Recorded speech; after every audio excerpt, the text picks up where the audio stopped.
சென்னையில் பெரம்பூரில் இருக்கிறோம். Filters apartments கட்டி விற்கிறோம். மற்றபடி வெறும் சொல்லிக்கிற அளவுக்கு இல்லை. தேங்க்யூ, நன்றி.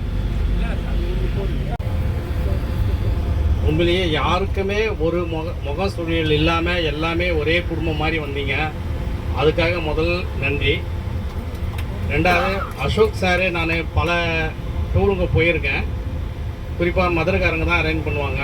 சிவம், அப்புறம் முருகன் ட்ராவல்ஸ், அதெல்லாம் போயிருக்கேன். எல்லாம் பூரா மணி மைண்டு. குறை சொல்கிறேன்னு நினைக்காதீங்க. அவங்க வந்து டிக்கெட் புக் பண்ண சொல்ல மட்டும் ஒரு 10,000 கட்டினா போதுன்னுவாங்க. அதுக்கு ஒரு 3 நாள் கழித்து மொத்த அமௌண்ட்டையும் வாங்குவாங்க. வாங்கிட்டு யாராவது ஒருத்தர் வர முடியலன்னா அதெல்லாம் எதுவுமே பண்ண முடியாதுங்க. கேன்சல் பண்ண முடியாது. ரூம் போட்டாச்சுன்னு எல்லாத்தையும் சேர்த்து வாங்குவாங்க.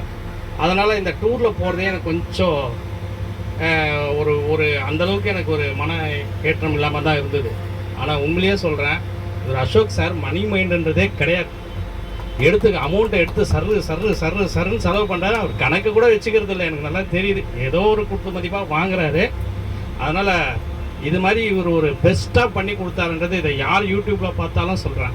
இது வந்து உண்மையிலேயே ரொம்ப அருமையாக அவரே ஒரு ஓனரே கூட வந்து எல்லாரையும் பக்கத்தில் இருந்து பார்த்து ஒவ்வொரு டிஃபனும் சரி சாப்பாடும் சரி கூட இருந்து நல்லா செஞ்சு அரேஞ்ச்மெண்ட் பண்ணி ஒரு தாமஸ் குக்லன்னு எங்ககிட்ட 7 லட்ச ரூபா வாங்கினாங்க டூருக்கு. ஒரு வாட்டர் பாட்டில் கொடுக்கல.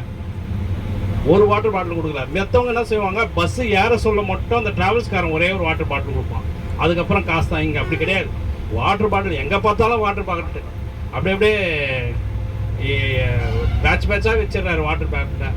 அதுலேருந்து அவருடைய மணி மைண்டு இல்லைன்றதை வந்து வாழைப்பழம் அதே மாதிரி எவ்வளோ நாளும் வாழைப்பழம் வைக்கிறாரு. எல்லா விஷயமும் நல்லா பண்ணுறாரு. உண்மையிலேயே இதை பார்க்குறவங்க யூடியூப்பு கண்டிப்பாக இதை வந்து பார்க்கணும், வரணும். அவருக்கு என்னுடைய வாழ்த்துக்கள். நன்றி.